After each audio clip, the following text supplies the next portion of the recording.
Robert Downey junior के iron man को लेके काफ़ी सारे रूमर्स थे कि हाँ भाई इसका सीक्रेट वॉर्स या फिर डूम्सडे में हमें न्यू कैरेक्टर देखने को मिल सकता है। इनफैक्ट टोनी स्टार्क के देखने को मिल जाएगा एक अलग यूनिवर्स या फिर सुपीरियर आयरन मैन, इसकी रूमर्स चल रहे हैं और ये सारी चीज़ें खारिज हो गई। और डूम्सडे मूवी के अंदर अनाउंस हुआ कि डूम्सडे का कैरेक्टर को रॉबर्ट डॉनी जूनियर प्ले करने वाले हैं। तो आयरन मैन कौन प्ले करेगा, तो उसके बारे में काफ़ी सारे अलग थियरी है, उसे फिर कभी डिस्कस करेंगे। लेकिन ये स्टोरी उनके ऊपर नहीं, क्योंकि आने वाले फ्यूचर की मूवी के ऊपर तो सभी लोग डिस्कशन कर रहे हैं, लेकिन थोड़ा पास्ट की स्टोरी के ऊपर भी हो जाए, जहां हम लोग पूरी की पूरी मूवी का रिव्यू करेंगे। इसके अंदर के मेन पॉइंट भी आप लोगों को बताते जाऊंगा और जो इसके अंदर पूरी मूवी के अंदर हुआ था वो सारा एक्सप्लेनेशन भी इसमें हम देंगे। और आगे के फ्यूचर में इस मूवी का रिलेट क्या होने वाला है, इसके अंदर का जो चेंजेस है वो आगे के फ्यूचर में क्या इफेक्ट करेगा वो भी हम डिस्कस करेंगे। और इसमें सारी की सारी एक्समेंस मूवी भी आ जाएंगी, मार्वल की भी सारी मूवीज आ जाएगी। उनमें से सबसे पहली मूवी हम लोग ले रहे हैं आयरन मैन 1। अब ये मूवी की शुरुआत थोड़े अलग अंदाज में करूँगा, थोड़ा अलग होगा। अगर मैं उसके डिस्कशन में कुछ मिस्टेक हो जाए तो मुझे कमेंट सेक्शन में ज़रूर बताना। कि इसमें गलती होना बनता ही है, क्योंकि ये बंदा है जिसने खुद MCU को संभाला है। इसी की वजह से दी अवेंजर्स बने थे, प्लस इसी बंदे की ताकत की वजह से थैनोस भी मार खा गया था और इसके सेक्रीफाइस की वजह से एंड गेम जैसी आइकॉनिक मूवी हमें देखने को मिली और आगे जाके अब डूम्सडे भी हमें देखने को मिलने वाली है। तो इसके बारे में डिस्कशन करना तो बनता ही है। तो शुरुआत आयरन मैन 1 से हो रही है। स्टोरी स्टार्ट होती है अफगानिस्तान से, जहाँ पे टोनी को एक इवेंट में बुलाया जाता है मिलिट्री वालों की तरफ से, जहाँ पे टोनी बेसिकली यही करने चाहता है कि अपनी एक न्यू मिसाइल लॉन्च होती है उसका लोगों को डेमो देने चाहता है, जो कि होता है जैरेड, जो कि काफ़ी ज़्यादा सक्सेसफुल होता है और बोलता है ओबडाया होगा कि भाई तिजोरी का साइज़ बड़ा कर ले, क्योंकि हमें सभी लोगों को पसंद आ गई है और बिक्री अच्छी खासी होने वाली थी। लेकिन तभी वहाँ पर हो जाता है आतंकवादियों का हमला। अब वो उसको मैं अलग अंदाज में बोलना पड़ेगा वरना कॉपीराइट इशू हो जाएगा। तो कुछ भाई बंधु लोग तो टोनी के ऊपर हमला करते थे, जिसकी बदौलत उसे कहीं ना कहीं कैद में जाना पड़ता है। और इसके पीछे हमें ये पता है, अब हम लोगों ने मूवी देख ली है तो, कि इसके पीछे और कोई नहीं ओबडाया ही है, जो कि आगे जाके इसी मूवी के अंदर हमें पता चलेगा। और वो ये सारी चीज़ें इसीलिए कर पाता था क्योंकि उसे टोनी के सारे बिजनेस सारे के सारे हथियार को हड़पना था, क्योंकि अब स्टार्क इंडस्ट्री उस लेवल पे पहुंच गई थी कि भाई उसके सक्सेस को देख के सभी लोग जलते थे। टॉप नॉच कंपनी थी और उसकी कह सकते हो कि हीलिंग ब्रांच, उसकी जितनी भी इंडस्ट्रीज़ के सारे फैक्टर्स है काफ़ी ज़्यादा टॉप पे थे। और उस टाइम पे भी अगर उसका CEO मर जाए, उसको ओनर मर जाए, तो अब ओबडाया ही बनने वाला था और जिसके बाद वो कंपनी काफ़ी ज़्यादा अच्छे से चलती थी। लेकिन हम ये पता करते हैं कि इन सब के पीछे की एक बैक स्टोरी स्टार्ट में दिखाई जाती है, जहाँ पर टोनी अपने कार का डिज़ाइन कर रहा है, कार पे काफ़ी ज़्यादा काम कर रहा है। वहाँ पे पेपर आके उसे बताती है कि तुम्हें जाना है एक मीटिंग में, जो कि बहुत ज़्यादा इंपॉर्टेंट है, उसके लिए तुम अभी तक तैयार नहीं हुए। और उसके उस तैयार ना होने की वजह से 3 से 4 घंटा फ्लाइट को लेट कराया जाता है। क्या ही कर ले, खुद की प्राइवेट तो फ्लाइट है तो कोई टेंशन नहीं। तो उसके बाद वो बंदा अपनी फ़्लाइट में बैठ के अफगानिस्तान जाता है और जहाँ पर हमें फिर से वही सीन दिखाया जाता है कि उसको भाई बंधुओं ने पकड़ लिया है। जिसके बाद उसको पकड़ने के बाद हम लोग आके देख पाते हैं कि इसको टॉर्चर करा जा रहा है और उससे ये कहा जा रहा है कि जो तुमने अभी नई मिसाइल बनाई है जैरेड, जिसका तुमने अभी डेमो दिया है, वो हमें बना के दो। इसके पीछे ओबडाया का यही मकसद था कि उससे वो जैरेड मिसाइल का वो लोग आइडिया ले ले और उसका यूज़ है ना काफ़ी सारे लोगों को बेचने में करे, जिसकी वजह से उस जो हथियार है उसके पास प्लान भी आ जाए, उसके पास आइडिया भी आ जाए ओबडाया के पास, और वो टोनी को टपका भी दे ताकि उसकी तिजोरी खुद ब खुद बढ़ती रहे। जिसके बाद हम ये देख पाते हैं कि टोनी उसको बनाने की जगह कुछ और बनाता है, जहाँ पे उसकी मुलाकात येल्सन से होती है। कॉमिक बुक के अंदर येल्सन टोनी का एक काफ़ी खतरनाक दोस्त होता है काफ़ी टाइम पहले, लेकिन इस बंदे ने टोनी को धोखा दे दिया था, जिसकी वजह से वो कई इसी जगह फंस गया था जहाँ से निकलना मुश्किल था। लेकिन टोनी जो है उसे बचाने जाता है और उसे बचा के लाता भी है और फाइनली उसको बचाने के टाइम पे उसी की डेथ हो जाती है। कॉमिक बुक के हिसाब से ये है। और उसकी दूसरी कॉमिक के ऊपर भी जो हमें आयरन मैन 1 देखने को मिली है, वो भी इसके अंदर हमें शो होता है। ये सीन भी कॉमिक बुक के अंदर से ही लिया गया है, जो आयरन मैन 1 के अंदर दिखाया गया है। लेकिन येल्सन बंदा जो है ये काफ़ी ज़्यादा शातिर और काफ़ी ज़्यादा खतरनाक साइंटिस्ट होता है।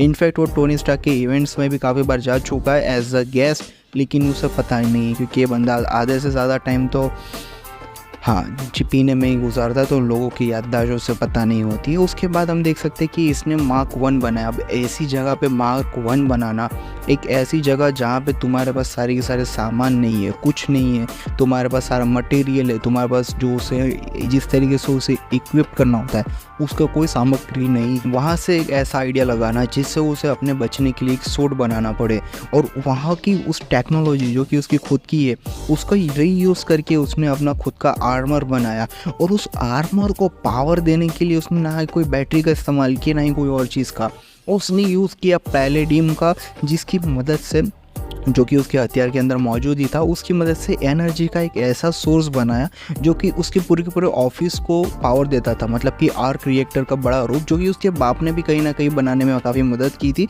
हावर्ड स्टार्क की टेक्नोलॉजी थी जिसे उस बंदे ने छोटे रूप में कर दिया, मतलब कि एक हाथ में आ जाए इस तरीके का उसने कह सकते हो कि आर्क रिएक्टर बना लिया और उसे उसने अपने सीने में रख लिया। उसमें सीने में रखने की वजह यही थी कि जब आतंकवादियों ने उसके ऊपर हमला किया था तो उसके सीने के अंदर काफ़ी सारे छर्रे चले गए थे। छर्रे मीन्स अब लोखंड के काफ़ी सारे जहरीले टुकड़े पतले पतले छोटे छोटे जो कि उसके दिल की तरफ जा रहे थे। तो उसे बचाने के लिए शरीर के अंदर एक मैग्नेट रख दिया जिसकी वजह से वो अंदर जाए नहीं और उसके शरीर तक वो मैग्नेट से चिपके रहे, जिसका ऑपरेशन आगे जाके आयरन मैन 3 में हुआ था और वो बच गया था। उसके बारे में जब आयरन मैन 3 का डिस्कशन होगा तब हम ज़रूर करेंगे।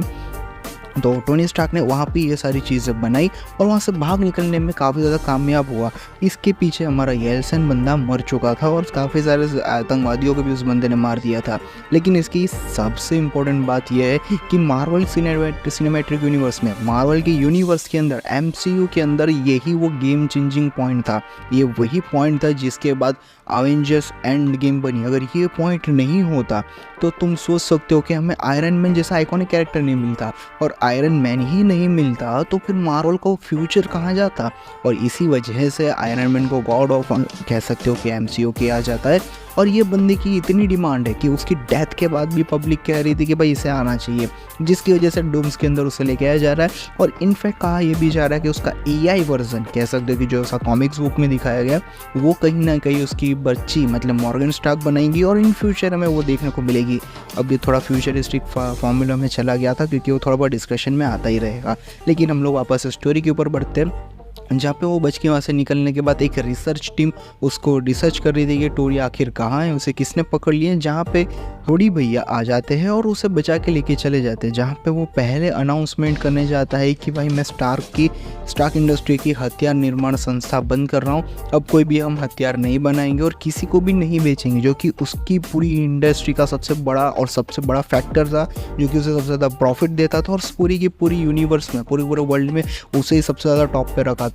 उसे बंद कर दिया। और ये चीज़ मैं बता दूं, आगे जाके टोनी वापस से स्टार्ट करेगा, लेकिन उससे पूरा का पूरा हैंडल करेंगे हमारी पेपर पॉट्स। और अभी टोनी के पास काफ़ी सारे बिजनेसेस हैं, सिर्फ ये एकला बिजनेस नहीं है, उसके पास टेक इंडस्ट्रीज भी अभी उसके पास है, उसके पास सिक्योरिटी इंडस्ट्री अभी भी उसके पास है, काफ़ी सारे उसके पास जो कह सकते हो बड़े बड़े लेवल की फैक्ट्रीज अभी भी उसके पास है। सिर्फ उसने उसका शरीर का बड़ा अंग छोड़ दिया जो कि बहुत ही ज़्यादा इफेक्ट करता था, जिसके बाद ओबेडाया को लगता है कि ये होना नहीं चाहिए, तो ये बच के कैसे आ गया।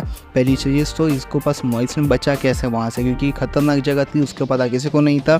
दूसरी चीज़, अगर ये बच के आया तो इसके पीछे कुछ ना कुछ तो होगा, तो उसकी वजह से हो जाता है उन भाई बंधुओं से मिलने जिसने इनको पकड़ा था। तो उन्हें पता चलता है कि इसने उस सूट का इस्तेमाल किया था ऐसी कोई चीज़ का, जो कि उन लोगों ने बताया और उन लोगों ने उसे कलेक्ट भी कर लिया। तो वो उसे उनके भाई बंधुओं को मार के उनको वापस ले आता है, उसके सूट को, और रीडिज़ाइन करके अपना आयरन मॉन्गर बनाता है, जो कि फाइनल फाइट में हमें देखने को मिलेगा।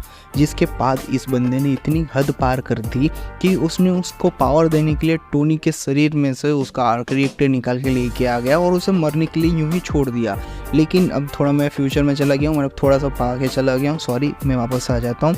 तो स्टोरी में हम देखते हैं कि टोनी आप आने के बाद मार्क 2 बनाता है, फिर उसमें काफ़ी सारी कमियां लगती है तो वो मार्क 3 बनाता है, लेकिन पहले से काफ़ी ज़्यादा कॉम्प्लेक्स नहीं होता, एकदम सूटेबल होता है। उसे पहनने में भी आसान होता है, पहनने में आसान तो नहीं है वैसे, पहनने में और उतारने में बिल्कुल आसान नहीं है, लेकिन मज़ा आ जाता है। इसके बाद टोनी की फ्यूचर जर्नी चालू हो जाती है उसके सूट से रिगार्डिंग। वो आ गया कि फ्यूचर में काफ़ी सारे सूट्स बनाता है। इनफैक्ट आयरन मैन 3 में तो तुम 50 से ज़्यादा सूट देख पाओगे कि इतने सारे बंदे ने सूट कैसे ले आया। भाई तुम खुद देख पाओगे कि भाई इस बंदे ने इतने सारे सूट बना लिए खुद के लिए और उसका वो पैशन बन चुका था। जहाँ पे पेपर पॉट्स को उसके बारे में पता होता है। बाकी रोडी को एंडिंग में मूवी के एंड में पता चल जाता है कि भाई यही बंदा वो फ्लाइंग वाली चीज़ थी। जिसके बाद मार्क 2 बनाने के बाद टोनी सबसे पहले अपना बदला लेने उन भाई बंधुओं के कैबिन्स में जाता है जहाँ पे उसने कब्जा करा होता है, जो कि उसकी टीवी की हेडलाइन में चल रहा होता है। उन्हें जाके सबसे पहले वो मार डालता है और ख़त्म करने के बाद वापस आता है और वो सूट उतारता है। तब वहाँ उसे पेपर पॉट्स देख लेती है और उसे देखने के बाद पता चलता है कि तुम हथियार बंद कर दी थी, ये क्या कर रहे हो? तो ये हथियार नहीं है, ये सेफ्टी के लिए रखा हुआ है। तो तुमको पता होगा कि ये डायलॉग काफ़ी बार पेपर पॉट्स ने उसके ऊपर यूज़ किया और जब तक उसने आग रिएक्टर नहीं निकाला तब तक उसने शादी भी नहीं की। तुम लोगों को ये चीज़ तो पता ही होगी, जो कि बहुत आइकॉनिक चीज़ है। इसके बाद हम लोग देख सकते हैं कि उसका जो पुराना आग रिएक्टर था वो उसे फेंक रहा होता है, लेकिन पेपर पॉट्स ने उसे सजा के ला के रख दिया था, जो कि मूवी के एंडिंग में उसे ही बचाता है। और इनफैक्ट एंड गेम के एंडिंग में भी वही आर्क रिएक्टर नदी में उसके एज अ प्रूफ हार्ट बहने चला जाता है। तो ये वही आर्क रिएक्टर था जो कि उसने पहले क्रिएट किया था, जिसकी एनर्जी पावर थोड़ी लो थी, जिसको बढ़ाने के लिए उसने न्यू आर्क रिएक्टर बनाया था, जो कि ओबडाया स्ट्रिंग आके लेके चला जाता है, जिसके काले करना में सब लोगों को पता चल गए होते।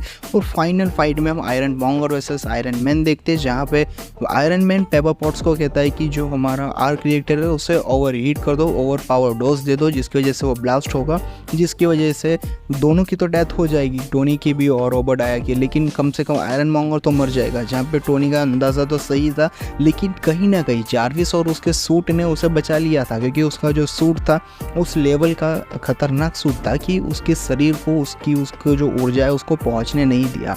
वो काफ़ी ज़्यादा डिफेंड वो सामने ही कर लिया, लेकिन उसका जो फेस था सामने से खुला था, उसकी वजह से उसे काफ़ी सारी चोट मिली, जिसकी वजह से वो बेहोश तो हो गया। लेकिन ठीक होने के बाद एक कॉन्फ्रेंस रखी गई जहाँ पे जो कुछ भी हुआ उसके बारे में डिस्कस करना था, बताना था, जहाँ पे हमारे निक फ्यूरी भैया आके उसे यही कहते हैं कि मतलब निक फ्यूरी तो नहीं, दूसरा बंदा आके क्या बताता है कि भाई तुम्हें ये सारी चीज़ें नहीं बताना था, तुम्हें सिर्फ बोलना है कि उसके पीछे कुछ भी नहीं था, वो एक टेस्टिंग ट्रेन था, वो मेरे को कुछ नहीं पता। लेकिन टोनी ऐसे थोड़ी ना ठहरा, ये सारी चीज़ें होनी थी, यही चीज़ ये स्क्रिप्ट में भी यही लिखा था, एमसीयू भी यही करने वाला था कि उसे यूँ नहीं करना था कि आई एम आयरन मैन। लेकिन ये रॉबर्ट डॉनी जूनियर का खुद का पॉइंट था कि उन्होंने कहा कि आई एम आयरन मैन भाई, और ये आइकॉनिक डायलॉग तुमको पता है कि कितना आइकॉनिक हो चुका है। इनफैक्ट एंडिंग तक पता चल चुका और सभी लोगों को पता चल गया कि ये बंदा यही आयरन मैन है, और इसी ने सभी को पता करवाया और सबको बैंड बजा दी, जो कि आयरन मैन 2 में काफ़ी ज़्यादा मुश्किल ही देगा। और लास्ट में हमारे कानू भैया, मतलब सॉरी कानू भैया बोला नहीं चाहिए, रिस्पेक्ट, निक फ्यूरी भैया आते हैं और उससे कहते हैं कि तुम्हें एवेंजर्स में ज्वाइन करना है और उसके बाद तुम्हें एक मेरा पहले काम करना होगा, जो कि अब हमें हो सकता है कि आने वाली मूवी में पता चले, जिसका डिस्कशन हम फिर कभी करेंगे या फिर अगले वीक करेंगे। आज के वीडियो के लिए बस इतना ही। अगर अच्छा लगा, अच्छा डिस्कशन लगा तो नीचे लाइक का बटन दबा देना। बाकी मिलते हैं नेक्स्ट वीडियो में, तब तक के लिए बाय।